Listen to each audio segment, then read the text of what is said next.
Hello everyone, welcome to అర్పకస్ media. వీడియోలోకి పోయే ముందు ఛానల్ సబ్స్క్రైబ్ చేయండి, లైక్ చేయండి, కామెంట్ చేయండి. తెలంగాణ రాష్ట్రంలో బీఆర్ఎస్ పార్టీ భవిష్యత్తు ఎట్లుండబోతుంది, కేటీఆర్ గారు ఆయన నాయకత్వంతో బీఆర్ఎస్ పార్టీని ఎట్లా ముంగడు తీసుకోబోతున్నారు, 10 ఏళ్ళు పాలించిన పార్టీ, 10 ఏళ్ళు అధికారాన్ని చేజెక్కించుకున్న పార్టీ ప్రతిపక్ష పార్టీగా ఎంతవరకు సక్సెస్ఫుల్ అయింది, రేవంత్ రెడ్డి గారిని కేటీఆర్ గారు ఎంతవరకు ఎదుర్కోగలరు, ఇవన్నీ వీడియోలో క్లియర్గా మీకు ఎక్స్ప్లెయిన్ చేస్తా. వీడియో కనుక నచ్చితే ఖచ్చితంగా లైక్ చేయండి, కామెంట్ చేయండి. బీఆర్ఎస్ పార్టీ అంటే ఇప్పుడంటే బీఆర్ఎస్ పార్టీ మనందరికీ తెలిసిందే. ముంగట టీఆర్ఎస్ పార్టీ ఉండే. టీఆర్ఎస్ పార్టీ ఉండేటప్పుడు టీఆర్ఎస్ పార్టీకి ఒక చరిత్ర ఉండే, ఉద్యమ పార్టీ అని చెప్పి. ఉద్యమాన్ని నడిపించిన పార్టీని అవసరమైతే కొన్ని సందర్భాల్లో చాలామంది ప్రజలు మాట్లాడుకునేది తెలంగాణ సాధించిన పార్టీ కూడా టీఆర్ఎస్కి ఒక పేరుండే అప్పట్లో. ఇది ఎవరు అవునన్నా కాదన్నా ఇది వాస్తవం. కేసీఆర్ గారి నాయకత్వంలో ఉద్యమాన్ని నడిపించిన వ్యక్తిగా కేసీఆర్ గారు, రాష్ట్రాన్ని సాధించిన పార్టీగా టీఆర్ఎస్ పార్టీ, తెలంగాణ ప్రజల ఆకాంక్షను తీర్చిన పార్టీగా టీఆర్ఎస్ పార్టీకి ఒక చరిత్ర, ఒక పేరు, ఒక రెస్పెక్ట్ అనేది తెలంగాణ రాష్ట్రంలో ఉండే ముందుటి వరకు. ఎప్పుడైతే టీఆర్ఎస్ పార్టీ ఉద్యమ పార్టీగా గెలిచి అధికారం వచ్చిన తర్వాత, ప్రజలతో పరిపాలన మొదలుపెట్టిన తర్వాత, రెండోసారి మళ్ళీ అధికారం చేసుకున్న తర్వాత టీఆర్ఎస్ పార్టీని బీఆర్ఎస్ పార్టీకి ఎప్పుడైతే పేరు మార్చారో, ఆ పేరు మార్చిన తర్వాత జరిగిన సంఘటనలు ఏంది, దానివల్ల పార్టీకి ఏం నష్టం జరిగింది అన్నది మొత్తం పాయింట్ అంటే ఒక్క పాయింట్ ఆఫ్ వ్యూలో మాట్లాడితే అర్థం కాదు. కాబట్టి ఈ జరిగిన ఫ్లాష్ బ్యాక్ అంతా మనం మాట్లాడుకుంటూనే నెక్స్ట్ భవిష్యత్తు గురించి మాట్లాడడానికి క్లియర్గా మీ అందరికీ అర్థమవుతుంది అని చెప్పేసి నేను ఇవన్నీ చెప్తున్నా. అంతే తప్ప విమర్శలు కాదు ఇవన్నీ. నేను చేసేది ఏది కూడా విమర్శలకు సంబంధించిన వీడియోలు ఏమీ ఉండవు ఇందులోనే. జస్ట్ ప్రణాళిక ప్రకారం పార్టీ నాయకులు, వాళ్ళ పార్టీ కార్యకర్తలు కావచ్చు, క్యాడర్ని కావచ్చు, ఎట్లా కాపాడుకుంటారు, పార్టీ భవిష్యత్తు ఉంది, వీటి గురించే తప్ప విమర్శలు చేయడానికైతే మాత్రం మనం ఎక్కడ కూడా ఏం వీడియోలు మాట్లాడతలేము. తెలంగాణ రాజకీయాల్లో బీఆర్ఎస్, భారత రాష్ట్ర సమితి ఒక కీలక శక్తిగా ఎదిగిన పార్టీ. మీకు ఇంతకుముందు నేను చెప్పినా కదా, టీఆర్ఎస్ పార్టీ ఉండేటప్పుడు నిజంగానే ఒక కీలకమైన శక్తిగా ఎదిగిన పార్టీ. ఎవరు ఊహించలే టీఆర్ఎస్ పార్టీ అనే పార్టీ ఇంత పవర్ఫుల్గా ఒక బౌన్స్ బ్యాక్ అవుతుందని చెప్పి ఎవరు కూడా ఎక్స్పెక్ట్ చేయలే. బట్ కేసీఆర్ గారి నాయకత్వంలో ఉద్యమం నడిచింది, ప్రజల మద్దతు ఇచ్చారు, ప్రజలందరూ నమ్మారు కేసీఆర్ గారిని. ఆ ఉద్యమ పార్టీనే ఇవాళ బీఆర్ఎస్ పార్టీగా మారింది. ప్రత్యేక తెలంగాణ ఉద్యమం నుంచి రాష్ట్రాన్ని 10 ఏళ్ల పాటు పాలించిన పార్టీగా బీఆర్ఎస్కు తనకంటూ ఒక ప్రత్యేక గుర్తింపు సంపాదించింది. 10 ఏళ్ళు మనకు తెలిసిందే, 10 ఏళ్ళు అధికారంలో ఉన్న పార్టీ బీఆర్ఎస్ పార్టీ.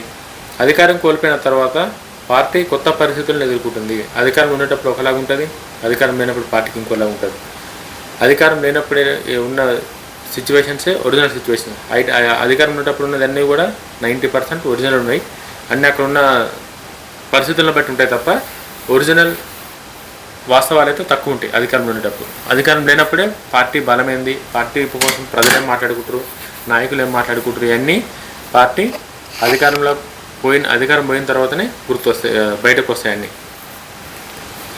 ఈ నేపథ్యంలో పార్టీ భవిష్యత్తు ఎట్లుండబోతుంది, ఈ అధికారం కోల్పోయిన తర్వాత ఎదుర్కొంటున్న సమస్యలు బట్టి పార్టీ భవిష్యత్తు ఎట్లుండబోతుంది, మాజీ మంత్రి కేసీఆర్ గారు తర్వాత కల్వకుంట్ల తారక రామారావు కేటీఆర్ గారు నాయకత్వాన్ని పార్టీని ఎంతవరకు ముందుకు తీసుకెళ్లగలరనే ప్రశ్నపై ఈ విశ్లేషణ మొత్తం నడుస్తుంది. అంటే డీటెయిల్గా రాసుకొచ్చిన డ్రాఫ్ట్ అంతా. ఎందుకంటే కేసీఆర్ గారు అంటే ఒక వ్యక్తి గురించి మనం మాట్లాడేటప్పుడు అన్ని ఇన్ఫర్మేషన్ కరెక్ట్గా ఉండాలని చెప్పి మొత్తం రాసుకొచ్చిన.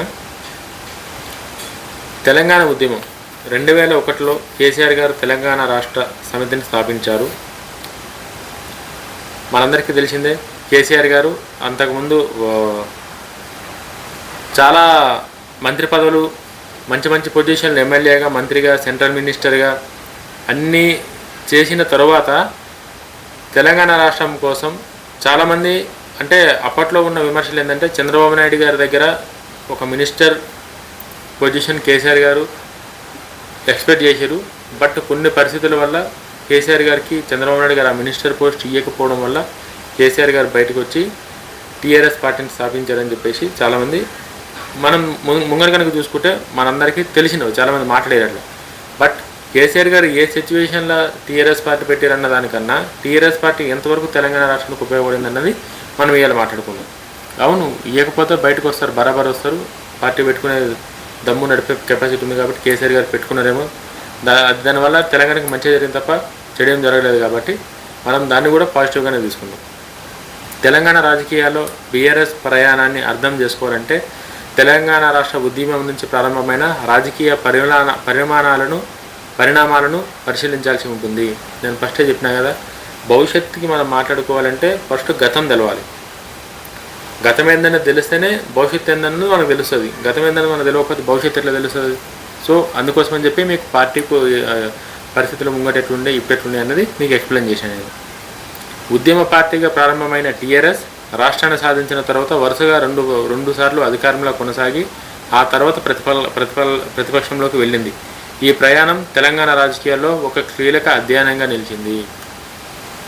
ఉద్యమ పార్టీగా ప్రారంభమైన టీఆర్ఎస్ పార్టీ రాష్ట్రాన్ని 2 సార్లు అధికారంలోకి వచ్చి రాష్ట్రాన్ని పాలించిన పార్టీగా ఇప్పుడు ప్రతిపక్ష పార్టీగా ఒక కీలక అధ్యాయాన్ని అయితే ఈ బీఆర్ఎస్ పార్టీ క్రియేట్ చేసుకుంది. తెలంగాణ ఉద్యమం బీఆర్ఎస్ పార్టీ ఆవిర్భావం 2001 ఏప్రిల్ 27న కల్వకుంట్ల చంద్రశేఖరరావు గారు తెలంగాణ రాష్ట్ర సమితి టీఆర్ఎస్ను స్థాపించారు. మనందరికీ తెలిసి ఉండొచ్చు, అంటే టీఆర్ఎస్ అంటే తెలుసు కానీ టీఆర్ఎస్ ఎప్పుడు పుట్టింది, ఏ ఇయర్లో పుట్టింది, ఏ సిచ్యువేషన్లో టీఆర్ఎస్ పార్టీ అనేది పుట్టింది అన్నది చాలామందికి తెలియదు. అందుకోసం అని చెప్పేసి క్లియర్గా మీకు ఎక్స్ప్లెయిన్ చేస్తున్నా. తెలంగాణ టీఆర్ఎస్ పార్టీని స్థాపించారు. అప్పట్లో పార్టీ ప్రధాన లక్ష్యం ప్రత్యేక తెలంగాణని సాధించడమే. 2001లోనే కేసీఆర్ గారు ప్రత్యేక తెలంగాణను ఎట్లైనా సరే సాధించాలని చెప్పి అప్పటి నుంచే క్లారిటీగా ఒక ఏం పెట్టుకుని పనిచేశారు కేసీఆర్ గారు. తెలంగాణ రాష్ట్రాన్ని సాధించడమే ఎజెండాగా పెట్టుకున్న కేసీఆర్ గారు తెలంగాణ ప్రాంత ప్రజలు ఉద్యోగాలు, సాగునీరు, నిధులు కేటాయింపు, అభివృద్ధి అవకాశాల్లో తగిన ప్రాధాన్యం దక్కడం లేదనే భావనతో ప్రత్యేక రాష్ట్ర ఉద్యమానికి మద్దతు ఇచ్చారు. ఉమ్మడి ఆంధ్రప్రదేశ్లో తెలంగాణ ప్రజలకు సంబంధించి తెలంగాణ లీడర్లకు కావచ్చు, తెలంగాణ ఉద్యోగస్తులకు కావచ్చు, ఎవరూ కూడా తగినంత ఇంపార్టెన్స్ లేకుండా ఉద్యోగాలు ఏవైతే రావాల్సినవి తెలంగాణకి రావాల్సినవి కూడా ఆంధ్రప్రదేశ్ అక్కడ ఆ రాజకీయాలకు సంబంధించి వాళ్ళకి పోయారు.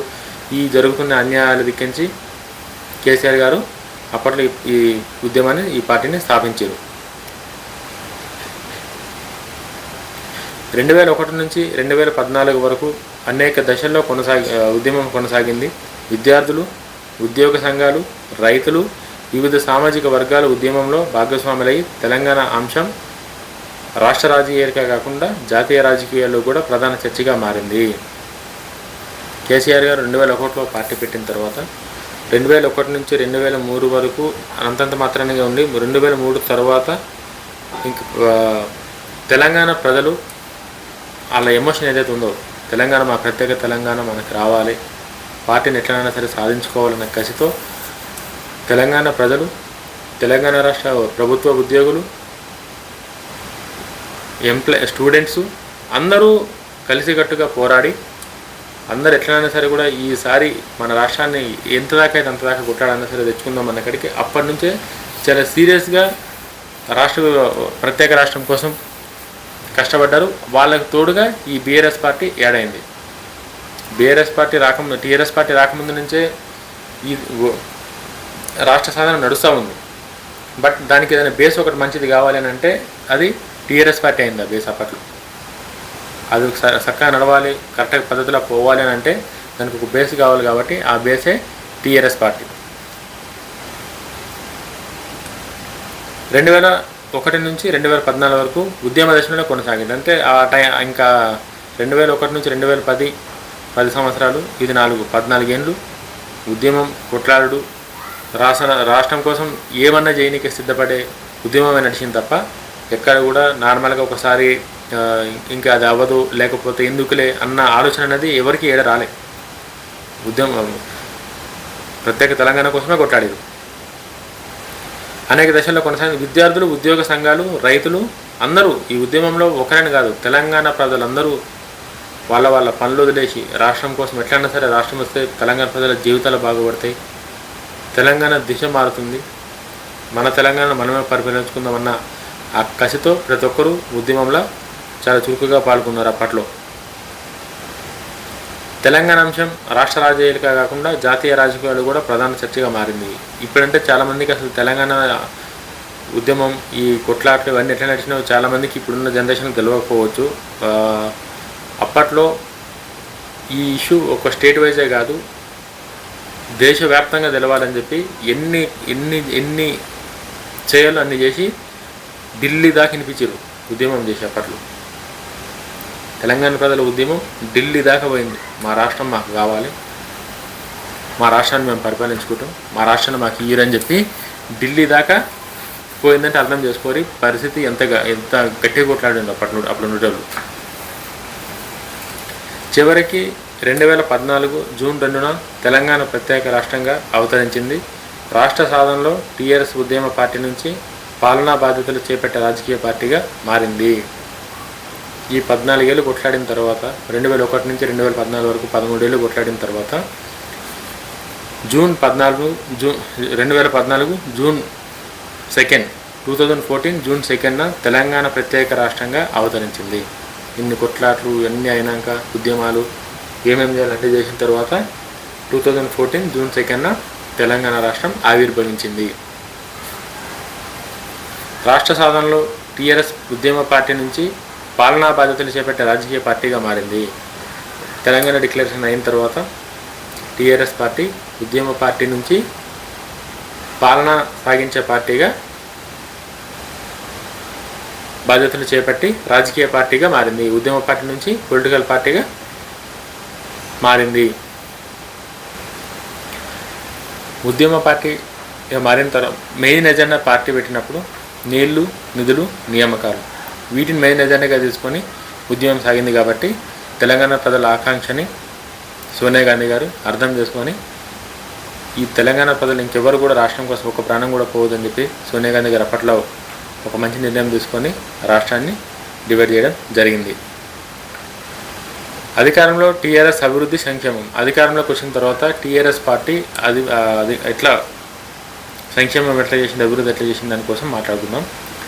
2014 అసెంబ్లీ ఎన్నికల్లో టీఆర్ఎస్ విజయం సాధించి తొలి తెలంగాణ ప్రభుత్వాన్ని ఏర్పాటు చేసింది. 2014 మనకు తెలిసిందే, ఎన్నికల్లో టీఆర్ఎస్ పార్టీ విజయం సాధించి తొలి తెలంగాణ ప్రభుత్వాన్ని ఏర్పాటు చేసింది. కొత్త రాష్ట్ర నిర్మాణం, మౌలిక సదుపాయాలు, అభివృద్ధి, సంక్షేమ పథకాలు అమలుపై ప్రభుత్వం దృష్టి సాధించింది. అప్పుడే పుట్టిన కొత్త పార్టీ, కొత్త రాష్ట్రంలో ప్రజల అవసరాలు, ప్రజలకు కావాల్సిన మౌలిక సదుపాయాలు, పరిపాలించడానికి కావాల్సిన ఇన్ఫ్రాస్ట్రక్చర్ వీటన్నింటి మీద దృష్టి పెట్టింది. 2018లో జరిగిన ముందస్తు అసెంబ్లీ ఎన్నికల్లో కూడా పార్టీ మరోసారి స్పష్టమైన మెజారిటీతో అధికారంలోకి వచ్చింది. 2014లోనే కాకుండా 2018లో కూడా ముందస్తు ఎలక్షన్లకు పోయి అప్పుడు కూడా స్పష్టమైన మెజారిటీతో అధికారంలోకి వచ్చింది. వరుసగా రెండోసారి అధికారాన్ని దక్కించుకోవడం ద్వారా తెలంగాణ రాష్ట్ర రాజకీయాల్లో టీఆర్ఎస్ ఆధిపత్యాన్ని కొనసాగించింది. 2014లో మరియు 2018లో రెండుసార్లు అధికారాన్ని చేజించుకున్న పార్టీగా టీఆర్ఎస్ పార్టీ రాజకీయాల్లో ఆధిపత్యం ఎట్లుంటుంది అన్నది చూపించింది. ఈ కాలంలో అమలైన ముఖ్యమైన కార్యక్రమాలు, ఏదైతే టీఆర్ఎస్ పార్టీ అధికారంలో ఉన్న రోజులు ముఖ్యమైన కార్యక్రమాలు ఏవైతే ఉన్నాయో వాటి కోసం మాట్లాడుకుందాం. రైతు బంధు, రైతు పెట్టుబడికి సహాయం అందించే పథకం.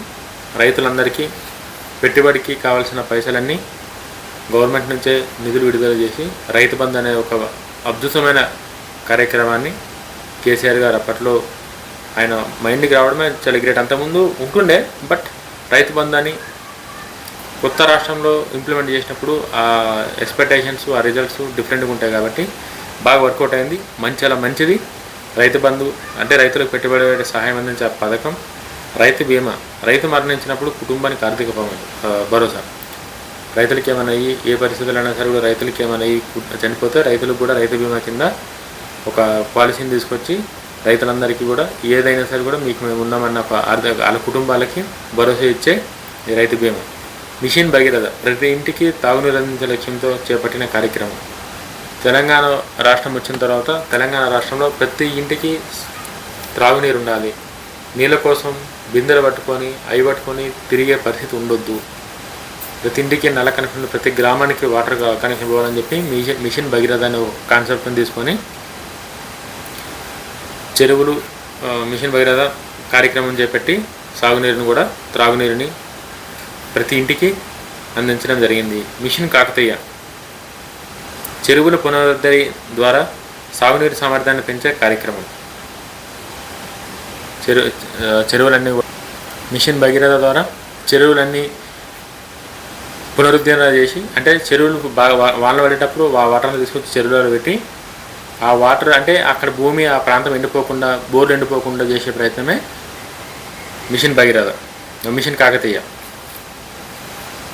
తాగునీటి సామర్థ్యం పునరుద్ధరణ ద్వారా సాగునీటి సామర్థ్యాన్ని పెంచేది. అంటే చెరువులన్నీ నిండు ఉన్నాయనుకో, బోర్లు మంచిగా పనిచేస్తాయి. బోర్లు పనిచేస్తే ఖచ్చితంగా మనకు తెలిసిందే పంటలు మంచిగా వండుతాయి. ఆ కాన్సెప్ట్ అది, అంటే రైతులకు సంబంధించింది అది. కళ్యాణ లక్ష్మి అర్హులైన కుటుంబాలకు ఇంట్లో ఆడపిల్లకి పెళ్లి చేసేటప్పుడు ఆర్థిక సహాయం 1,00,000 రూపాయలు. మనం అంటే నేనే చాలామందిని చూసిన, చాలామందిని నేను కూడా చాలామంది అంటే నా కళ్ళ ముందు చాలామంది తీసుకున్నారు. అది నిజంగా చాలా మంచి పథకం అనే చెప్తాను నేను. షాదీ ముబారక్. హరితహారం రాష్ట్ర వ్యాప్తంగా మొక్కల పెంపకం, పర్యావరణ పరిరక్షణ కార్యక్రమం. అప్పుడైతే ఒక్కొక్క విలేజ్లో అయితే ఎన్ని మొక్కలు వస్తుండే. మొత్తం గవర్నమెంట్ ఎక్కడంటే అక్కడ మొత్తం ఫుల్గా మీరు గ్రీన్ అయిపోవాలని చెప్పేసి మొత్తం రోడ్ల పక్కన అక్కడిక్కడ మస్తు, అంటే ఎన్ని బతికినా ఎన్ని చచ్చిపోయినాయి కాదు కానీ ఆ ఇనిషియేటివ్ అయితే మాత్రం మంచిగా అనిపించింది అప్పట్లో. టీఎస్ ఐపాస్ విధానం పరిశ్రమలకు వేగవంతమైన అనుమతులు ఇచ్చే పారిశ్రామిక విధానం. టీఎస్ ఐపాస్ అంటే అదొక డిజిటల్గా తొందరగా అప్రూవల్ పర్మిషన్ వచ్చేదానికి అదొకటి కూడా బీఆర్ఎస్ పార్టీలోనే జరిగింది. ఈ పథకాల ద్వారా ఇవేవైతే ఈ పైన పథకాలు ఇదంతా ఏదైతే ఉందో గ్రామీణ ప్రాంతాల్లో పార్టీకి గణనీయమైన రాజకీయ మద్దతు లభించింది మరియు పలువురు విశ్లేషకులు అభిప్రాయపడుతుంటే మరోవైపు వాటి అమలు ఆర్థిక ప్రభావంపై విమర్శలు కూడా అలాగే వచ్చినాయి. అలాగే హైదరాబాద్ను ఐటీ పెట్టుబడుల కేంద్రంగా అభివృద్ధి చేయడానికి ప్రభుత్వం చేపట్టిన చర్యలు కూడా ప్రాధాన్యం పొందాయి. అంటే ప్రతి పనికి ఏ పని చేసినా సరే కూడా దానిలో ప్లస్లు మైనస్లు ఖచ్చితంగా ఉంటాయి కాబట్టి సో దీనిలో కూడా అట్లనే కొన్ని ప్లస్లు కొన్ని మైనస్లు అయితే ఉన్నాయి. ఇంకా అది అట్లా లేని పని ఏది ఉండదని చెప్పేసి నేను అనుకుంటా. అది ఏదైనా సరే కూడా మన ఇంట్లో మనం ఒక పని చేసినప్పుడు ఒక నచ్చదు కాబట్టి సో మనం ఎక్కువ విమర్శల కన్నా పాజిటివ్నే ఎక్కువ తీసుకుందాం మనం. బీఆర్ఎస్గా మార్పు 2022లో టీఆర్ఎస్ తన పేరును భారత రాష్ట్ర సమితి బీఆర్ఎస్గా మార్చుకుంది. జాతీయ రాజకీయాలు కూడా పార్టీ పాత్రను విస్తరించాలనే లక్ష్యంతో ఈ నిర్ణయం తీసుకున్నట్టు పార్టీ ప్రకటించింది. అయితే రాష్ట్ర రాజకీయాలే పార్టీ ప్రధాన కేంద్రంగా కొనసాగాయి. 2022 అంటే అసెంబ్లీ ఎలక్షన్కి 1 year ముందు 2023లో డిసెంబర్లో ఎలక్షన్లు, అంటే 2023 డిసెంబర్లో మనకి ఎలక్షన్స్ అయితే 2021లో 2022లో టీఆర్ఎస్ తన పేరును బీఆర్ఎస్గా మార్చుకుంది. జాతీయ రాజకీయాల్లో కూడా పాత్రను విస్తరించాలనే లక్ష్యంతో ఈ నిర్ణయం తీసుకున్నట్టు ప్రకటించింది. అయితే రాష్ట్ర రాజకీయాలే పార్టీ ప్రధాన కేంద్రంగా కొనసాగినాయి. అంటే బీఆర్ఎస్ పార్టీ ఆ పేరు మార్చేసి దేశ రాజకీయాల్లో కూడా బీఆర్ఎస్ పార్టీ సత్తా అంటే ఏందో చూపించి దేశ రాజకీయాల్లో ఒక కీలక పాత్ర పోషించి ఇప్పుడు ఎట్లయితే చంద్రబాబు నాయుడు గారిది సపోర్ట్ ఎట్లయితే బీజేపీ పార్టీ తీసుకుందో అట్లా బీఆర్ఎస్ పార్టీ నుంచి కూడా ఎమ్మెల్యేని వాళ్ళని గెలిపించి కేంద్రంలో కూడా ఒక కీ రోల్ పోషిద్దామని చెప్పి అనుకోరు. బట్ అది వర్కౌట్ కాలే. అది ఎందుకు వర్కౌట్ కాలే ఏందన్న దానికి మనం ఇంకొక వీడియోలో మంచి వీడియో చేస్తాం. బీఆర్ఎస్ భారత రాజకీయాల్ని ఎందుకు గెస్ చేయలేకపోయింది, ఎక్కడ ఫెయిల్ అయిందన్నది ఇంకొక వీడియోలో మనం మాట్లాడుకుందాం. 2023 ఎన్నికలు అధికార మార్పు. ఇంతగానం అయింది, 10 ఏళ్ళు పాలించారు, ఏమేమి చేయాలో అన్ని చేసిరు, మంచి చేసిరు, చెడు చేసిరు. అంటే చెడు చేసిరు అన్నదానికన్నా ప్రజలు మంచి అనుకుంటే మంచి, చెడు అంటే చెడు. చెడు చేసిరు అని చెప్పేసి అంటే కొన్ని మంచి చేసినా సరే కూడా కొన్ని చెడుగా ప్రొజెక్ట్ అవుతాయి. అది మనం ఒక్క దానిలో మనం డిసిజన్ తీసుకోలేం కాబట్టి అట్లన్నా. 2023 ఎన్నికలు అధికార మార్పు. 2023 తెలంగాణ అసెంబ్లీ ఎన్నికల్లో బీఆర్ఎస్ అధికారాన్ని కోల్పోయింది. దాదాపు 10 ఏళ్ల పాటు అధికారంలో ఉన్న పార్టీ ప్రతిపక్షంలోకి వెళ్ళింది. మనందరికీ తెలిసిందే, రేవంత్ రెడ్డి గారు వచ్చిన తర్వాత కాంగ్రెస్ పార్టీ పీసీసీగా రేవంత్ రెడ్డి గారు వచ్చిన తర్వాత తెలంగాణ రాష్ట్రంలో కాంగ్రెస్ పార్టీ పుంజుకోవడం, ఆ ఎఫెక్టు, ఆ రిజల్టే ఇవాళ కాంగ్రెస్ పార్టీకి అధికారం తీసుకొచ్చి పెట్టింది. బీఆర్ఎస్ పార్టీ ప్రతిపక్ష పార్టీలోకి వెళ్ళింది. ఈ ఎన్నికల ఫలితాలకు సంబంధించి రాజకీయ విశ్లేషకులు పలు కారణాలను ప్రస్తావించారు. ఏదైతే బీఆర్ఎస్ పార్టీ ఓడిపోయిందో, ఎందుకు ఓడిపోయిందన్న దానిపైన రాజకీయ పార్టీలు విశ్లేషకులు రీజన్స్ అయితే చెప్పారు. ఈ రీజన్తో పార్టీ ఓడిపోయిందని చెప్పి. దీర్ఘకాల అధికార వ్యతిరేక భావన, యాంటీ ఇన్కంబెన్సీ, అంటే ఎక్కువ ఎన్ని రోజులు వీళ్ళే ఉంటారు, వేరే వాళ్ళకి ఛాన్స్ ఇద్దాం, వేరే వాళ్ళని చూద్దాం అనే కలిగి ప్రజలు ఆలోచన. కొన్ని వర్గాల్లో ప్రభుత్వంపై అసంతృప్తి పెరగడం, అంటే 10 ఏళ్ళు పాలించిన పార్టీ నుంచి కొన్ని వర్గాలు, కొంతమంది ప్రజలు కొన్ని ఎక్స్పెక్ట్ చేస్తారు. అవి రాలేదు, అవి జరగలేదంటే ఖచ్చితంగా వాళ్ళు డిసప్పాయింట్ అవుతారు. సేమ్ ఇక్కడ కూడా అదే జరిగింది. ప్రతిపక్ష పార్టీ విస్తృత ప్రచారం. అప్పుడున్న ప్రతిపక్ష పార్టీ మంచి ప్రచారం చేసి ప్రజలలో ఒక క్రెడిబిలిటీ అనేది క్రియేట్ చేసుకుంది. స్థానిక స్థాయిలో అభ్యర్థులపై ప్రజల అభిప్రాయాలు. కేసీఆర్ గారు రాష్ట్రానికి సీఎం ఉండాలన్నా సరే కూడా మా ఎమ్మెల్యే సరిగ్గా పనిచేస్తున్నాడు, మా ఎమ్మెల్యే ఓడిపోతే ఏమవుతుంది అనే కాడికి అట్లా కూడా జరిగిందని చెప్పేసి చాలా సందర్భాల్లో కేటీఆర్ గారు మాట్లాడేది. మీరు గుర్తుపట్టిరలేదు, మా ఎమ్మెల్యే కోటేయకపోతే కేసీఆర్ గారు ఓడిపోతారని మేము అనుకోలేమని చెప్పేసి. అంటే అవన్నీ రీజన్స్ ఎవరు నమ్మరు, బట్ అది అంటే ఎమ్మెల్యేలపై అయితే వ్యతిరేకత మాత్రం చాలా హైలా పెరిగింది. నిరుద్యోగం, ఉద్యోగ నియామకాలు, రైతు సమస్యలు వంటి అంశాలపై జరిగిన చర్చలు. నిరుద్యోగులకి సాటిస్ఫాక్షన్గా లేదని చెప్పేసి వాళ్ళు డిసైడ్ అయ్యారు. ఉద్యోగ నియామకాలు సరిగ్గా జరగలేవు అని చెప్పేసి వాళ్ళు డిసైడ్ అయ్యారు. రైతు సమస్యలు కూడా సరిగ్గా పట్టించుకోవట్లేరు, రైతు సమస్యలు కూడా సరిగ్గా లేవు అని చెప్పి వాళ్ళు మాట్లాడారు. యువతలో మారుతున్న రాజకీయ అంచనాలు. యువత కూడా ఎప్పుడు ఒకటే పార్టీ కనుక అధికారం ఇస్తే అది చాలా మిస్గైడ్ చేసినట్టు అవుతుందని చెప్పేసి రాజకీయ అంచనాలు మారినాయి. ప్రాంతాల వారీగా వేరువేరు స్థానిక సమస్యల ప్రభావం. ప్రాంతాల వారీగా కనుక చూసుకుంటే చాలా ఒక్కొక్క లొకేషన్లో ఒక్కొక్కలాగా, అన్ని లొకేషన్లు ఒకలాగా ఉండాలని ఏం మనకి లేదు కాబట్టి ఒక్కొక్క లొకేషన్లో ఒక్కొక్కలాగా కొంచెం కొంతమంది నచ్చింది, కొంతమంది నచ్చలేదు. అంటే ఇంకా 10 ఏళ్ళు పరిపాలించారు అని చెప్పేసి అంటే ఖచ్చితంగా వాళ్ళ మీద ఒకటే ఒపీనియన్, 10 ఏళ్ళ నుంచి ఒకటే ఒపీనియన్ ఒక రాజకీయ పార్టీ మీద పెట్టుకోవాలంటే అది చాలా కష్టం. బట్ పార్టీ వర్కౌట్ చేస్తుంది అనుకున్నారు కానీ కాలే. అయితే ఎన్నికల ఫలితాలు సాధారణంగా ఒక కారణంతో నిర్ణయించబడవు. అధికార ప్రతిపక్ష పనితీరు, ప్రతిపక్ష ఊహలు, అభ్యర్థుల ఎంపిక, స్థానిక పరిస్థితులు, సామాజిక సమీకరణాలు, ఎన్నికల ప్రచారం వంటి అనేక అంశాలు కలిపి ఈ ప్రభావం చూపుతాయి. కరెక్టే ఇది. ఎందుకంటే ఎన్నికల ఫలితాలు సాధారణంగా ఒక్క రీజన్తో ఎన్నికల ఫలితాలు మారవు. అట్లయితే ఇంకా ఎన్నికలే అనవసరం. ఒక్క ఫలితంతో కనుక ఎన్నికలు మనం ఇది చేసుకుంటే, ఒక ఫలితంతో ఎన్నికల రీజన్లు మారవు కాబట్టి అధికార పార్టీ పనితీరు, ప్రతిపక్ష పార్టీ వ్యూహాలు, అభ్యర్థుల ఎంపికలు, అంటే ఎక్కడెక్కడ ఎవరెవరిని ఇవ్వాలి, ఏ క్యాండిడేట్ని ఎక్కడ పెట్టాలని చెప్పేసి అభ్యర్థుల ఎంపికలు అవుతున్నాయి. అభ్యర్థి ఎంపికలు వంటి అనేక అంశాల ప్రభావం అన్నీ కలిపి దీనిపై ప్రభావం అయితే చూపుతాయి. ఈ దశ నుంచి బీఆర్ఎస్కు కొత్త సవాలు. ఉద్యమ పార్టీగా ప్రారంభమైన బీఆర్ఎస్ రాష్ట్రాన్ని సాధించి వరుసగా 2 సార్లు పాలించిన తర్వాత ఇప్పుడు ప్రతిపక్ష పాత్రలు ఉంది. అందువల్ల పార్టీ సంస్థాగత బలాన్ని నిలవబెట్టుకోవడం, ప్రజలతో అనుసంధానాన్ని కొనసాగించడం, కొత్త నాయకత్వాన్ని ముందుకు తీసుకురావడం వంటి అంశాలు భవిష్యత్తులో రాజకీయాలు కీలకంగా మారుతాయి.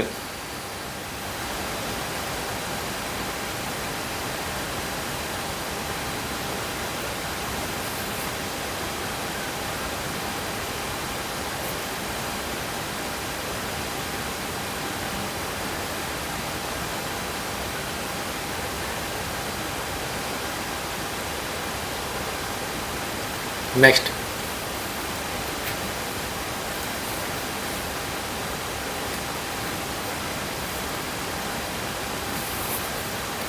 2023 తెలంగాణ రాష్ట్ర అసెంబ్లీ ఎన్నికల తర్వాత రాష్ట్ర రాజకీయాల్లో గణనీయమైన మార్పు వచ్చింది. దాదాపు 10 ఏళ్ళ అధికారంలో ఉన్న బీఆర్ఎస్ పార్టీ ఇప్పుడు ప్రధాన ప్రతిపక్ష పార్టీగా తన పాత్ర పోషిస్తుంది. అధికారంలో ఉన్నప్పుడు పరిపాలనపై దృష్టి పెట్టిన పార్టీ ఇప్పుడు ప్రభుత్వ పనితీరును ప్రశ్నిస్తూ ప్రజా సమస్యలను ముందుకు తీసుకెళ్లే బాధ్యతను నిర్వహిస్తుంది. ఖచ్చితంగా ప్రతిపక్ష అధికారం ఇస్తేనే పనిచేస్తాం, లేకపోతే పనిచేయమన్న కాడికి ఇప్పుడు ఏ రాజకీయ పార్టీ ఉన్నా సరే కూడా ఆ రాజకీయ పార్టీకి లాంగ్ టర్మ్ అనేది ఉండదు. సో ఇప్పుడు ఈ బీఆర్ఎస్ పార్టీ ఏదైతే ఉందో ప్రజెంట్ ప్రతిపక్ష పాత్ర ఏదైతే ఉందో చాలా సమర్థవంతంగా ఎదుర్కొంటుంది. ప్రతిపక్ష పార్టీగా పాత్రను పోషిస్తుంది. అధికారం ఉన్నప్పుడు పరిపాలనపై దృష్టి పెట్టిన ఈ పార్టీ ఇప్పుడు ప్రభుత్వ పనితీరును ప్రశ్నిస్తూ ప్రజా సమస్యలను ముందుకు తీసుకెళ్లే బాధ్యతను నిర్వహిస్తుంది. ప్రతిపక్షంలో ఉండడం ఒక పార్టీకి సవాల్ అయినప్పటికీ అదే సమయంలో ప్రజల్లో తన ప్రభావాన్ని పునరుద్ధరించుకునే అవకాశం కూడా భావించవచ్చు. ఈ నేపథ్యంలో బీఆర్ఎస్ పార్టీ ప్రస్తుతం ఉన్న బలాలు, ఎదుర్కొన్న సవాళ్లు, భవిష్యత్ అవకాశాలను సమతుల్యంగా పరిశీలించడం అవసరం. కరెక్టే. ఇదేంటంటే అధికారంలో ఉండేటప్పుడు ఒక పార్టీ పైన ఉన్న ప్రేమ, అభిమానం, ఆప్యాయతలు అంటే అవన్నీ ఒకలాగా ఉంటాయి. అధికారం పోయిన తర్వాత ఇంకోలాగా ఉంటాయి. అది చాలామందికి తెలుసు. రాజకీయాలు ఉండే వాళ్ళకి అన్నిసార్లు అధికారమే కాకుండా అప్పుడప్పుడు ఇట్లా ప్రతిపక్షం వస్తేనే ఆ పార్టీలో ఉన్న నాయకులు కావచ్చు, క్యాడర్ కావచ్చు, ఎంతవరకు ఆ పార్టీని ఇది చేస్తారన్నది ఒక క్లారిటీ వచ్చే అవకాశం అయితే ఉంటుంది. అప్పుడే తెలుస్తుంది పార్టీకి ప్లస్ ఎవరు, మైనస్ ఎవరు, పార్టీని ఎవరు ఓన్ చేసుకున్నారు, పార్టీని ఎవరు ఓన్ చేసుకోలేకపోయారు అని చెప్పి అప్పుడే తెలుస్తుంది.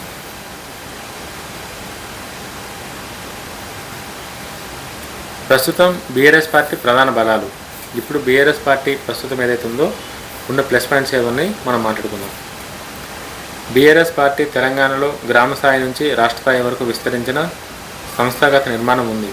2 పర్యాయాలు అధికారంలో ఉన్న కారణంగా పార్టీకి స్థానిక నాయకులు, కార్యకర్తలు నెట్వర్క్ బలంగా ఉందని రాజకీయ విశ్లేషకులు, పరిశీలకులు పేర్కొంటున్నారు. బీఆర్ఎస్ పార్టీకి గ్రామాలలో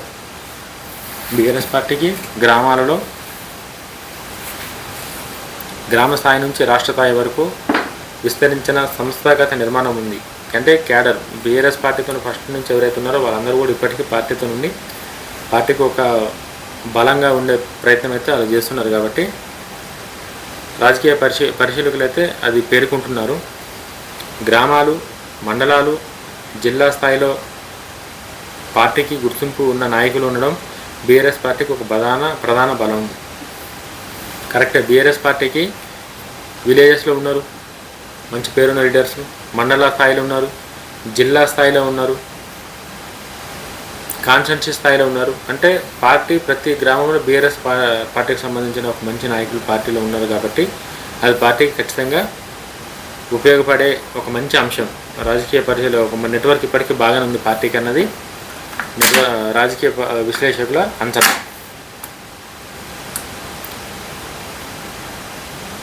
గ్రామాలు, మండలాలు, జిల్లా స్థాయిలో ఇప్పటికీ పార్టీకి గుర్తింపు ఉన్న నాయకులు ఉండడం బీఆర్ఎస్ పార్టీకి ఒక ప్రధాన బలం. ఇంత మంచి లీడర్షిప్ ఇప్పటికీ కూడా ఉంది కాబట్టి బీఆర్ఎస్ పార్టీ ఖచ్చితంగా అది ప్లస్ అయితే అయ్యే ఛాన్సెసే ఉన్నాయి. ఈ సంస్థాగత వ్యవస్థ పార్టీ ప్రచారానికి ఉపయోగపడే అవకాశం ఉంటుంది. ఇదంతా కూడా ఖచ్చితంగా పార్టీ ఎలక్షన్ టైంలో పార్టీని ముందుకు తీసుకెళ్ళడానికి, పార్టీని డెవలప్ చేయడానికి ఖచ్చితంగా హెల్ప్ అవుతుంది. అనుభవజ్ఞులైన నాయకత్వం. బీఆర్ఎస్లో ఉద్యమం కాలం నుంచి పనిచేసి అనుభవజ్ఞులైన నాయకులు ఉన్నారు. కల్వకుంట్ల చంద్రశేఖరరావు గారు నాయకత్వం అనుభవంతో పాటు కల్వకుంట్ల తారక రామారావు గారు, హరీష్ రావు గారు అంటే పార్టీ తరపున చురుకుగా వ్యవహరించే నాయకులు ఉన్నారు. మనందరికీ తెలిసిందే బీఆర్ఎస్ పార్టీ అంటే మెయిన్ గుర్తొచ్చేది కేసీఆర్ గారు, కేటీఆర్ గారు, హరీష్ రావు గారు, సంతోష్ రావు గారు.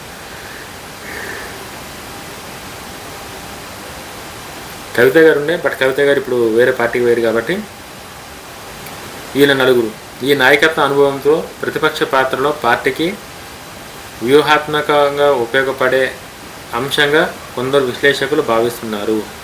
వీళ్ళ సీనియర్టీ ఏదైతే ఉందో దీనివల్ల ఖచ్చితంగా పార్టీకి ఇవాళ కాకుండా రేపన్నా సరే కూడా అంత మంచి జరిగే అవకాశం ఉందని చెప్పేసి మాట్లాడుకుంటున్నారు. తెలంగాణ ఉద్యమ వారసత్వం. బీఆర్ఎస్ ప్రత్యేక తెలంగాణ ఉద్యమంలో బీఆర్ఎస్కు ఉన్న చారిత్రాత్మక అనుభవం ఇప్పటికీ పార్టీ రాజకీయాల్లో గుర్తింపులో ఒక ముఖ్యమైన భాగం ఉంది. తెలంగాణ రాష్ట్ర సాధనలో పార్టీ పోషించిన పాత్రను అనేక మంది మద్దతుదారులు ఇప్పటికీ ప్రస్తావిస్తుంటారు. ఉద్యమ పార్టీ కాబట్టి ఇప్పుడు ఉద్యమాలు జరగకపోయినా సరే కూడా పార్టీ కష్టకాలంలో రాష్ట్రానికి ఏం చేసిందని చెప్పి చాలామంది ఇప్పటికీ ఆ పార్టీ కోసం గుర్తు చేసుకోవడం అయితే జరుగుతుంది.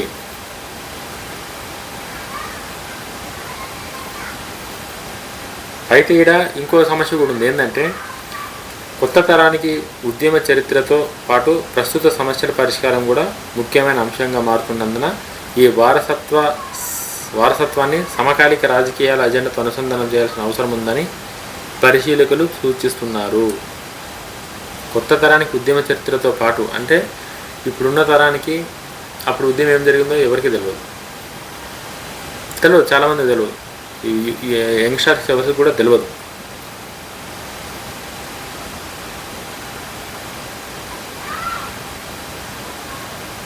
ఈ వారసత్వానికి అంటే కేసీఆర్ గారి తర్వాత కేటీఆర్ గారి వారసత్వానికి సమకాలీన రాజకీయ అజెండాతో ఆ రెండింటిని మెర్జ్ చేసి అప్పుడు ఏం జరిగిందో అది ఇప్పుడు ఏం జరుగుతుందో అది ఈ రెండు ప్రజలకు అర్థమయ్యేటట్టు మెర్జ్ చేసి ఆ విధంగా కనుక ముందుకు పోతే అవకాశాలు ఎక్కువ ఉన్నట్టయితే మాత్రం విశ్లేషకులు భావిస్తున్నారు. సంక్షేమ పథకాల అనుభవం. రైతు బంధు, రైతు బీమా, మిషన్ భగీరథ, మిషన్ కాకతీయ, కళ్యాణ లక్ష్మి, షాదీ ముబారక్ వంటి పథకాలు అమలు ద్వారా పార్టీకి పాలనా అనుభవం ఉంది. ఈ అనుభవాన్ని ప్రజల్లో తిరిగి నమ్మకం పెంచుకునేందుకు ఉపయోగించుకోవాలని పార్టీ కేటీఆర్ గారు ప్లస్ పార్టీ ప్రయత్నించే అవకాశం ఎక్కువ ఉంది. కరెక్ట్, అది కూడా ఇన్ని గానం చేశారు కాబట్టి చేసిన దానికోసం చెప్పుకోవడంలో తప్పేం లేదు. సేమ్ ట్రై చేస్తున్నారు. ఇవన్నీ మేము ఉన్నప్పుడు ఇవన్నీ చేసినాం కదా, ఇంకుంటే ఇంకా చేస్తాం అనే కాడికైతే వాళ్ళు చెప్పడం జరిగింది. ప్రయత్నిస్తున్నారు వాళ్ళు కూడా. బీఆర్ఎస్ పార్టీ ఎదుర్కొంటున్న ప్రధాన సవాళ్ళు. ఇప్పుడు ప్రజెంట్ బీఆర్ఎస్ పార్టీ ఏవైతే సవాళ్ళు ఎదుర్కొంటుందో వాటి కోసం మాట్లాడుకుందాం. ఎన్నికల తర్వాత కొంతమంది ప్రజాప్రతినిధులు, స్థానిక నాయకులు ఇతర పార్టీలో చేరడం రాజకీయంగా చర్చ ఏమైంది. ఎన్నికల్లో పార్టీ ఓడిపోయిన తర్వాత ఆ పార్టీ నుంచి గెలిచిన కొంతమంది ప్రజాప్రతినిధులు, నాయకులు వేరే పార్టీలోకి పోవడం చాలా పెద్ద ఇంపాక్ట్ అని చెప్పేసి నేను అనుకుంటా. ఇలాంటి పరిణామాలు పార్టీ సంస్థాగత బలంపై ప్రభావం చూపే అవకాశం ఉందని విశ్లేషకులు భావిస్తున్నారు. ఇక మంచి నాయకులు అంటే కేసీఆర్ గారు ఎంత గొప్ప వ్యక్తి అన్నా సరే కూడా కేసీఆర్ గారు ఒక్కరు గెలిస్తే గవర్నమెంట్ ఫామ్ చేయలేదు కాబట్టి కేసీఆర్ గారితో పాటు వాళ్ళ గవర్నమెంట్లో స్థానికంగా కూడా బలంగా ఉన్న నాయకులు ఆ పార్టీలు ఉంటేనే ఆ పార్టీకి ఫ్యూచర్ బాగుంటుందని చెప్పినది మనందరికీ తెలిసింది.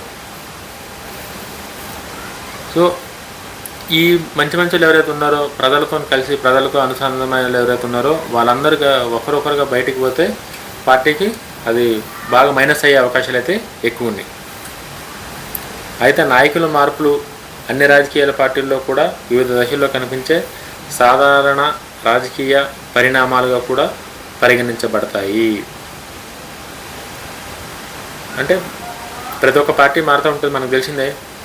చాలా పార్టీలు మారని, చాలామంది పార్టీలు మారారు.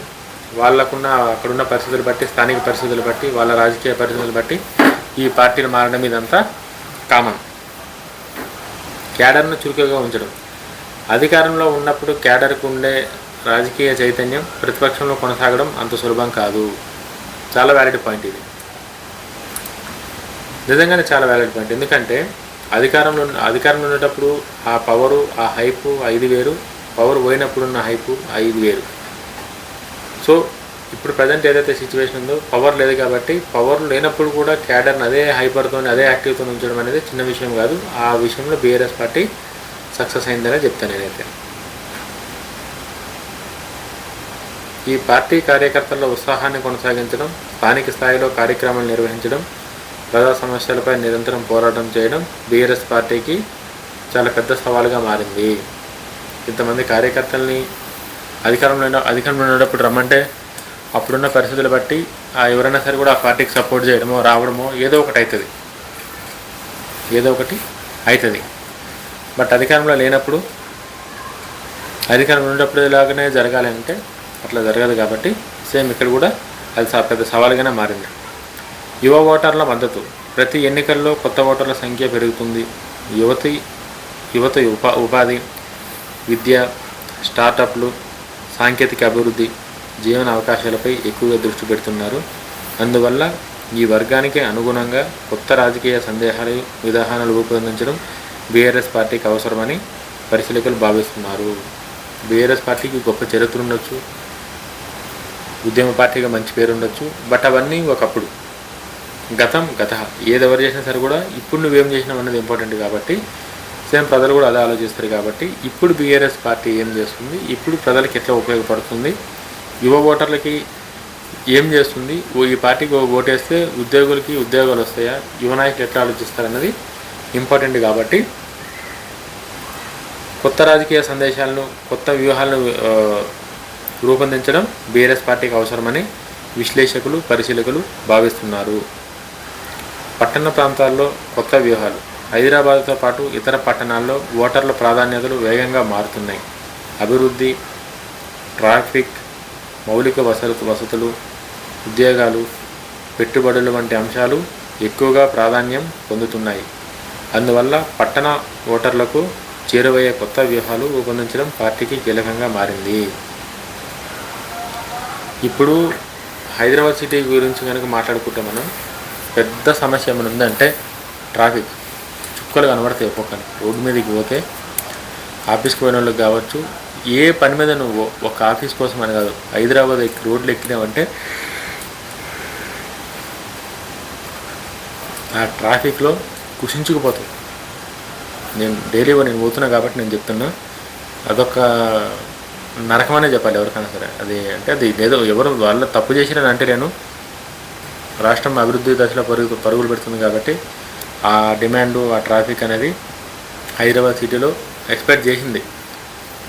హైదరాబాద్ సిటీ అంటే ఇండియాలో one of the best city. కాబట్టి ఈ ట్రాఫిక్కి ఎన్ని ఫ్లైఓవర్లు వేసినా, ఏం చేసినా సరే కూడా ఎవరేం చేయలేకపోతారు. కార్ల వినియోగం పెరిగిపోయింది. సో చాలా ఇది ఉన్నాయి. వీటన్నింటిని దృష్టిలో పెట్టుకొని వ్యూహాలు దాన్ని తగ్గట్టేసి ప్రజల్ని ఒక గ్రిప్లోకి తీసుకురావాలంటే అది కొంచెం కష్టమైన పని అని చెప్పి నేను అనుకుంటున్నా. అది కూడా పార్టీకి ఒక సవాల్గా అయితే మారింది. అధికార పక్షం పనితీరు ప్రభావం. ప్రతిపక్ష పార్టీ భవిష్యత్ అవకాశాలు కేవలం తన వ్యూహాలపైనే కాకుండా అధికార పక్షం పనితీరు కూడా ఆధారపడి ఉంటుంది. కరెక్టే. ఇది మనం గట్టి వ్యూహాలు ఇచ్చేసి ప్రజలకు ఏదో చెప్పేసినాం, ప్రజలకు ఏదో నమ్మేసిరు అన్నట్టు చేస్తే అది కరెక్ట్ కాదు. అది అధికార పక్షం పని ఎట్లా చేస్తుందన్నది చూసినాకనే ప్రతిపక్షం కోసం ఆలోచిస్తారు ప్రజలు. ప్రస్తుతం ప్రభుత్వం అన్ని ఎన్నికల హామీల, సంక్షేమ పథకాలు, ఆర్థిక నిర్వహణ, పెట్టుబడుల ఆకర్షణ, వ్యవసాయం, ఉపాధి, మౌలిక సదుపాయాలు, అభివృద్ధి వంటి అంశాల్లో ఎలా పనిచేస్తుందో దాన్ని బట్టి రాజకీయ పరిస్థితులు మారవచ్చు. ఇప్పుడున్న అధికార పార్టీ ఏ పనులు అయితే చేస్తుందో, ఎన్నికల హామీలు, ఇచ్చిన హామీలు ఎంతవరకు నిలబెట్టుకున్నాం, సంక్షేమ పథకాలు ఎంతవరకు అమలు చేస్తున్నాం, ఆర్థిక పరిస్థితి ఎట్లుంది, రాష్ట్రానికి పెట్టుబడులు ఎట్లా వస్తున్నాయి,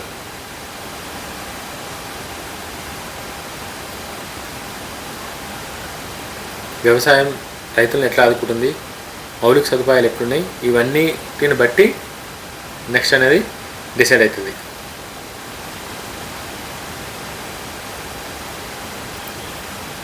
ప్రభుత్వ పనితీరుపై ప్రజల్లో సానుకూల అభిప్రాయం కొనసాగితే ప్రతిపక్షానికి సవాళ్ళు పెరగవచ్చు. గవర్నమెంట్ బాగానే పనిచేస్తుంది, ఇట్లున్న చాలు, మరి ఎంతకన్నా ఇంకెవరే మాత్రం ఏం చేస్తారు అని చెప్పేసి గవర్నమెంట్ ఏ పని చేసినా సరే కూడా ఆ పనికి ప్రజలు కనుక మద్దతు ఇస్తే ప్రతిపక్ష పార్టీకి ఇంకా సమస్యలు పెరిగే అవకాశం అయితే ఎక్కువ ఉంది. వాళ్ళు ఇంకా ఎక్కువ హార్డ్ వర్క్ చేయాల్సిన అవసరం కూడా ఉంది. బీఆర్ఎస్ ప్రస్తుతం అనుసరిస్తున్న రాజకీయ దిశ. ప్రస్తుతానికి బీఆర్ఎస్ పార్టీ ఏం అంటే ఆ స్ట్రాటజీలు కావచ్చు, బీఆర్ఎస్ పార్టీ ఎటువంటి నిర్ణయాలు తీసుకుని ఏం చేస్తుంది అన్నది ఇప్పుడు మాట్లాడదాం. ప్రస్తుతం బీఆర్ఎస్ పార్టీ తీసుకుంటున్న నిర్ణయాలపై విమర్శలు చేస్తూనే ప్రస్తుతం బీఆర్ఎస్ పార్టీ ప్రభుత్వం తీసుకుంటున్న నిర్ణయాలపై విమర్శలు చేస్తూనే ప్రజా సమస్యలను రాజకీయంగా ముందుకు తీసుకెళ్లే ప్రయత్నం చేస్తుంది. రైతులు, యువత, నిరుద్యోగులు, మహిళలు, స్థానిక సమస్యల వంటి అంశాలపై పార్టీ తన వైఖరిని వెల్లడిస్తుంది. అంటే ఇప్పుడు అధికార పార్టీ ఏవైతే నిర్ణయాలు తీసుకుంటుందో ఆ నిర్ణయాలని ఎప్పటికప్పుడు ఖండిస్తూ ప్రజల్లోకి తీసుకుపోతూ ఈ పార్టీ ఇది చేస్తుంది, ఇది మంచిది కాదని చెప్పి ప్రజలకు ఎప్పటికప్పుడు చెప్పుకుంటూ ముందుకెళ్ళడం అనేది నిజంగా ఒక దిక్కని అయితే మంచిగానే ఆ విధంగా ముందుకైతే పోతుంది ప్రస్తుతం అనుసరిస్తున్న రాజకీయ వ్యూహం. అదే సమయంలో సంస్థాగత పునర్వ్యవస్థీకరణ, క్యాడర్లో సమావేశాలు, ప్రజలతో ప్రత్యక్ష అనుబంధం వంటి కార్యక్రమాల ద్వారా పార్టీ తన బలాన్ని నిలబెట్టుకునే ప్రయత్నం చేస్తున్నట్లు కనిపిస్తుంది. అంటే ఈ అధికారం లేనప్పుడు ఉంటాయి కదా ఛాలెంజెస్. ఖచ్చితంగా అధికారం ఉండేటప్పుడు వద్దంటే వస్తారు మన దగ్గరికి, పవర్ అలాంటిది కాబట్టి.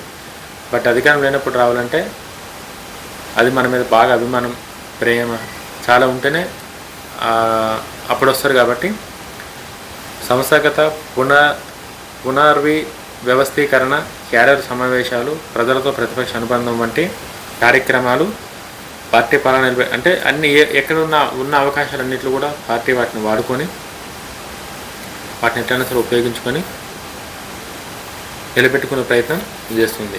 సమతుల్య విశ్లేషణ. ప్రస్తుతం బీఆర్ఎస్ పరిస్థితి ఏ రకంగా ఉందన్న దానికోసం మాట్లాడితే, ప్రస్తుతం బీఆర్ఎస్ పార్టీ బలమైన సంస్థాగత నిర్మాణం, అనుభవజ్ఞులైన నాయకులు, ఉద్యమ వారసత్వం వంటి బలాలను కలిగి ఉంది. అదే సమయంలో నాయకులు, పార్టీ మార్పులు, కొత్త ఓటర్లను ఆకర్షించడం, పట్టణ ప్రాంతాల్లో ప్రభావాన్ని పెంచడం వంటి సవాళ్ళు కూడా ఎదుర్కొంటుంది. బీఆర్ఎస్ పార్టీకి ఇప్పుడేమంత ఈజీ కూడా లేదు. దీని ప్రకారం చూస్తే ప్రస్తుతం బీఆర్ఎస్ పార్టీ బలమైన సంస్థాగత నిర్మాణం, అనుభవజ్ఞ నాయకత్వ, ఉద్యమ వారసత్వం వంటి బలాలను కలిగి ఉంది. అంటే కేసీఆర్ గారు ఉన్న రోజులు ఆ ఉద్యమం, ఆ బలం ఖచ్చితంగా ఉంటుంది కాబట్టి ఆ బలాలు కలిగి ఉన్నాయి. అదే సమయంలో నాయకుల, పార్టీ మార్పులు, కొత్త ఓటర్లు ఆకర్షించడం, పట్టణ ప్రాంతాల్లో ప్రభావాన్ని పెంచడం వంటి సవాళ్ళు కూడా ఎదుర్కొంటుంది. కొత్త ఓటర్లను ఎట్లా అట్రాక్ట్ చేయాలి, కొత్త ఓటర్కి వచ్చిన వాళ్ళని ఎట్లా అట్రాక్ట్ చేయాలి,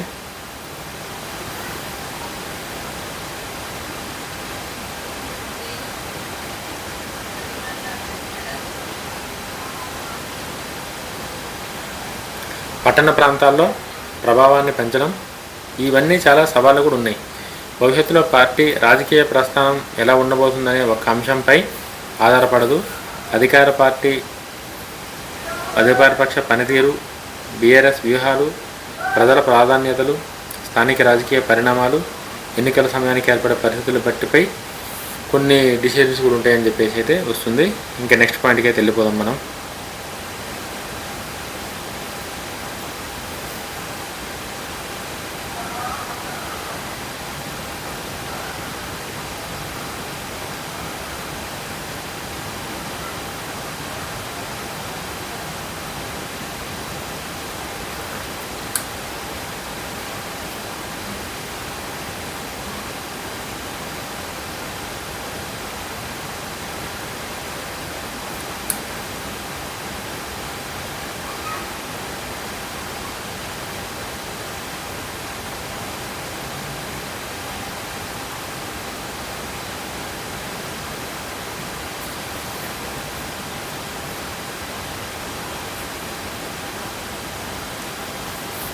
బీఆర్ఎస్ పార్టీ భవిష్యత్తు గురించి చర్చ వచ్చిన ప్రతిసారి ఎక్కువ వినిపించే పేరు కేటీఆర్. తెలంగాణ రాష్ట్ర రాజకీయాల్లో ఆయన ఇప్పటికీ ఒక కీలక నాయకుడిగా మంచి గుర్తింపు పొందారు. పార్టీ కార్యనిర్వాహక బాధ్యతల్లో చురుకైన పాత్ర పోషించడంలో, ప్రభుత్వంలో మంత్రిగా పనిచేసిన అనుభవం, ప్రజలతో ప్రత్యక్షంగా కమ్యూనికేట్ చేసే శైలి కారణంగా బీఆర్ఎస్ భవిష్యత్ నాయకత్వాన్ని ఆయన భుజాలపై మోసే అవకాశం ఉందని పలువురు పరిశీలకులు, రాజకీయ విశ్లేషకులు అభిప్రాయపడుతున్నారు. ఎవరు అభిప్రాయపడినా పడకపోయినా సరే కూడా నెక్స్ట్ బీఆర్ఎస్ పార్టీకి కాబోయే లీడరు, కాబోయే అధినేత కేసీఆర్ గారి తర్వాత కేటీఆర్ గారే. అది మనం అంటే ప్రాంతీయ పార్టీలలో ఇవన్నీ కామన్. ఇది ఇప్పుడు అట్లా కాదని వేరే వాళ్ళకి ఈయనకి ఛాన్సు లేదు, అవకాశము లేదు, అవన్నీ అయ్యే పనులు కాదు. కాబట్టి విశ్లేషకులు కాదు, ఇది రాజకీయం గురించి తెలిసిన ప్రతి ఒక్కరికి బీఆర్ఎస్ పార్టీకి నెక్స్ట్ కాబోయే బాస్ కేటీఆర్ గారే.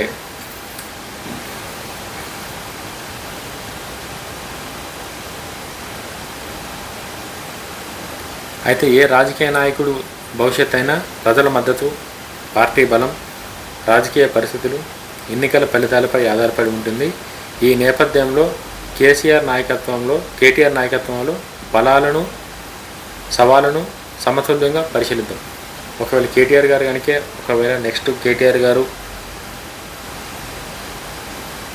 పార్టీకి లీడర్ అయితే ఆయనకున్న ప్లస్ పాయింట్స్ ఏంది, మైనస్ పాయింట్స్ ఏంది, సవాళ్ళు ఏమున్నాయి అన్నది ఇప్పుడు మనం మొదలు పెడదాం. సమర్థవంతమైన కమ్యూనికేషన్. కేటీఆర్ గారిలోని మెయిన్ ఉన్నది సమర్థవంతమైన, అంటే ప్లస్ పాయింట్స్ బలాల గురించి కనుక మాట్లాడుకుంటే సమర్థవంతమైన కమ్యూనికేషన్ పాయింట్ నెంబర్ 1. కేటీఆర్ గారి ప్రసంగాలు, మీడియా సమావేశాలు, ప్రజాసభల్లో మాట్లాడే విధానం ఆయనకున్న ప్రధాన బలాల్లో ఒకటిగా రాజకీయ విశ్లేషకులు, సామాన్య ప్రజలు భావిస్తారు. ఎవరన్నా సరే ఒప్పుకోవాల్సిందే 100%.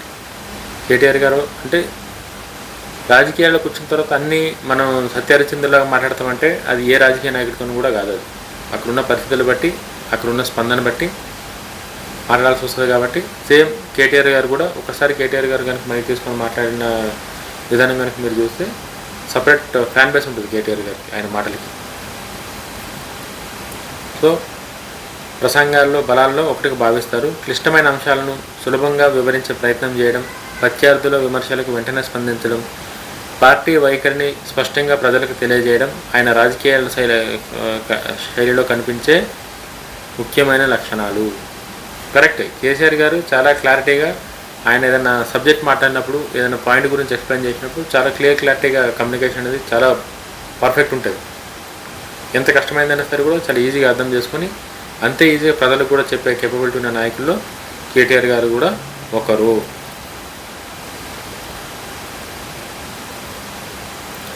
ప్రతిపక్షంలో ఉన్న సమయంలో కూడా ప్రభుత్వ విధానాలపై పార్టీ అభిప్రాయాన్ని నిరంతరం ప్రజలకు చేరవేయడానికి ఆయన ప్రయత్నిస్తున్నారు.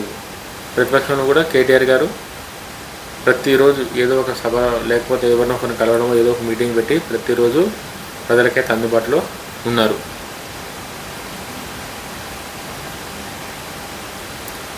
ఐటీ పరిశ్రమలో అనుభవం. మంత్రిగా పనిచేసిన సమయంలో ఐటీ పరిశ్రమలు, పెట్టుబడులు ప్రోత్సాహానికి సంబంధించిన శాఖను నిర్వహించిన కేటీఆర్ గారికి హైదరాబాద్ను పెట్టుబడి గమ్యస్థానంగా తీర్చిదిద్దేందుకు తీసుకున్న చర్యలు, ఐటీ రంగ విస్తరణ, అంతర్జాతీయ సంస్థల పెట్టుబడులను ఆకర్షించే ప్రయత్నాలు ఆయన రాజకీయ ప్రస్థానంలో తరచూ ప్రస్తావించే అంశాలు. కేటీఆర్ గారు అంటే ఐటీ మినిస్టర్ అంటే కేటీఆర్ అన్న గారికి చాలామంది ఇప్పటికీ మాట్లాడతారు. చాలామందికి ఆ ఒపీనియన్ ఇప్పటికీ ఉంది. అంటే ఇది ఒపీనియన్ గురించి పర్సన్ గురించి మాట్లాడినప్పుడు ఖచ్చితంగా ఇవన్నీ మనం ప్రస్తావించాల్సిందే. రాష్ట్రంలో అభివృద్ధి చేయాలంటే ఎవరున్నా సరే కూడా హైదరాబాద్, తెలంగాణ రాష్ట్రాన్ని ఎవరున్నా సరే కూడా తెలంగాణ రాష్ట్ర అభివృద్ధిని ఆపలేరు. ఎందుకంటే తెలంగాణలో ఉన్న ఆ వసతి అంత ఇండియాలో సేఫెస్ట్ ప్లేస్ అంటే తెలంగాణ రాష్ట్రం. కాబట్టి ఐటీ మినిస్టర్ ఎవరున్నా సరే కూడా, బట్ కేటీఆర్ గారి కంటే మాత్రం ఒక separate fan base, separate image అవుతుంది ఐటీ మినిస్టర్గా.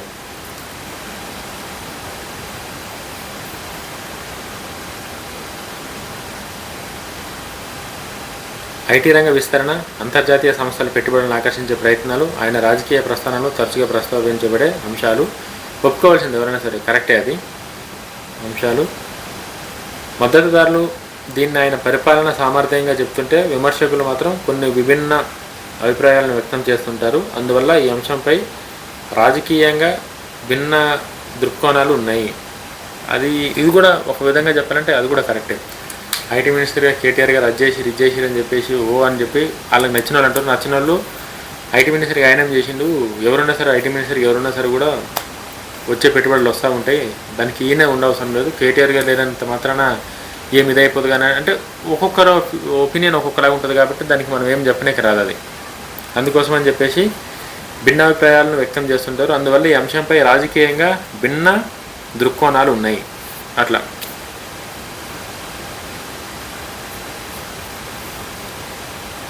యువతతో అనుసంధానం. కేటీఆర్ గారు యువతతో చర్చలు, విద్యార్థులతో సమావేశాలు, స్టార్టప్ వ్యవస్థాపకులతో సంభాషణలు, సాంకేతిక రంగంపై దృష్టి వంటి అంశాలు ద్వారా యువతకి నాయకుడిగా తన ఇమేజ్ని పెంచుకున్నారు. కేటీఆర్ గారు ఐటీ మినిస్టర్ ఉన్నప్పుడు కేటీఆర్ గారి ఇమేజ్ అన్నది అదొక నెక్స్ట్ లెవెల్. అది నార్మల్ ఆషమాషిది కాదు. అది కేసీఆర్ గారి క్రేజ్, కేసీఆర్ గారి ఇమేజ్ అధికారంలో ఉండేటప్పుడు అది నెవర్ బిఫోర్ ఎవర్ ఆఫ్టర్ అన్న కడుక్కుంటుండే. అంత మంచి ఇంపాక్ట్ అది కేటీఆర్ గారు క్రియేట్ చేశారు. నేటి రాజకీయాల్లో యువ ఓటర్ల సంఖ్య పెరుగుతున్న నేపథ్యంలో ఈ అనుసంధానం పార్టీకి ఒక అవకాశంగా మారవచ్చు. అయితే అదే యువత అంచనాలు కూడా కాలానుగుణంగా మారుతున్నందున వాటికి అనుగుణంగా కొత్త విధానాల అవసరం కూడా అవుతాయి. అది కూడా కరెక్టే, ఒక విధంగా అది కూడా కరెక్టే.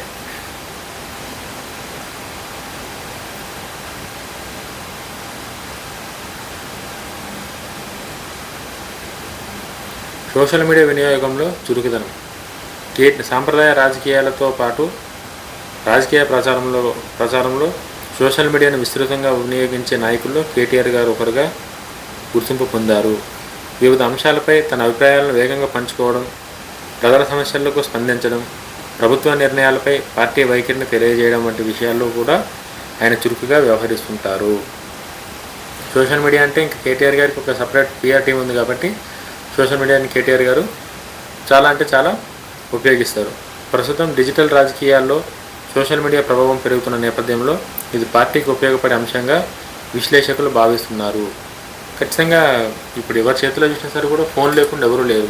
ఫోన్ ఉందంటే ఫోన్లో అన్నీ వస్తాయి. కమ్యూనికేషన్ అనేది ఎంత ఈజీగా ఉందంటే అంత ఈజీగా ఉంది. ఇప్పుడు ఒక చిన్న ఫోన్తో ప్రపంచంలో నీకేం జరుగుతుంది అన్నది నీ ముంగట ఉంటుంది. కాబట్టి ఈ టైంలో ఖచ్చితంగా ఇది అవసరం. పార్టీ తరపున వేగంగా స్పందించే సామర్థ్యం. ప్రత్యక్ష రాజకీయాల్లో వేగంగా స్పందించడం ఒక కీలక అంశం. ప్రభుత్వం తీసుకునే నిర్ణయాలు, ప్రజా సమస్యలు, జాతీయ అంశాలపై పార్టీ తరపున వెంటనే స్పందించడంలో కేటీఆర్ గారు రాజకీయ శైలిలో కనిపించే మరో లక్షణం. అంటే కేటీఆర్ గారు అంటే ఆయన ఒక లీడర్గా, ఒక తెలంగాణ పౌరుడిగా ఆయన స్పందించేది ఏదైతే ఉందో చాలా ఎక్కడ మిస్కాల్కులేషన్ లేకుండా చాలా క్లారిటీగా వచ్చి ఆయన స్పందిస్తారు. కాబట్టి ఆయన అదొక ప్లస్ పాయింట్నే చెప్పాలి. దీని ద్వారా పార్టీ ప్రజల దృష్టిలో నిరంతరం కనిపించే అవకాశం ఉంటుంది. ఇట్లా ప్రతిదానికి మనం ఒక స్పందన తెలియజేయడం వల్ల పార్టీ ప్రజల దృష్టిలో ఒక మంచిగా కనిపించే అవకాశం అయితే ఉంటుంది. కేటీఆర్ నాయకత్వానికి సవాళ్ళు. అంటే ఇప్పటివరకు మనం కేటీఆర్ గారి ప్లస్ పాయింట్లన్నీ మాట్లాడుకున్నాం. ఇప్పుడు ఎదురయ్యే సవాళ్ళ గురించి మాట్లాడుకుందాం. రాష్ట్ర వ్యాప్తంగా మరింత విస్తృత ప్రజా అనుసంధానం. పాయింట్ నెంబర్ 1, కేటీఆర్ గారు రాష్ట్ర వ్యాప్తంగా గుర్తింపు పొందిన నాయకుడు అయినప్పటికీ తెలంగాణలో అన్ని ప్రాంతాల్లో అన్ని సామాజిక వర్గాలతో మరింత విస్తృత స్థాయిలో ప్రత్యక్ష అనుసంధానం పెంచుకోవాల్సిన అవసరం ఉందని కొందరు పరిశీలకులు అభిప్రాయపడుతున్నారు. అంటే మన ఇంట్లో మనకి ఎట్లైనా సరే ఏం చేసినా మన ఇంట్లో నడుస్తుంది. బట్ పక్కన కూడా మనకి ఇంపార్టెన్స్ ఉండాలి. వేరే వాళ్ళ ఇంటికి పోయినా సరే మన మాటలు నడవాలి అని అంటే మన బిహేవియర్, మనం వాళ్ళతో ఉన్న పద్ధతిని బట్టే ఆ ఇంపార్టెంట్ మనకు వస్తుంది. కాబట్టి కేటీఆర్ గారి నియోజకవర్గంలో కాకుండా వేరే నియోజకవర్గాల్లో కూడా ఆయనకు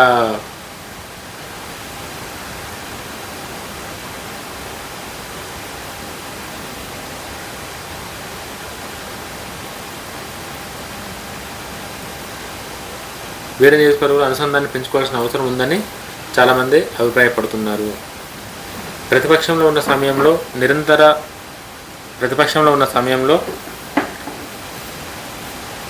నిరంతర ప్రజా పర్యటనలు, స్థానిక సమస్యలపై స్పందన, గ్రామీణ ప్రాంతాల్లో చురుకైన రాజకీయ కార్యక్రమాలు దిశగా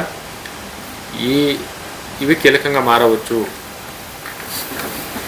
అంటే కేటీఆర్ గారు ప్రతిపక్షంలో ఉన్న సమయంలో నిరంతరం ప్రజలతో పర్యటనలు, స్థానిక సమస్యలపై స్పందన, గ్రామీణ ప్రాంతాల్లో చురుకైన రాజకీయ కార్యక్రమాల దిశగా మారవచ్చు.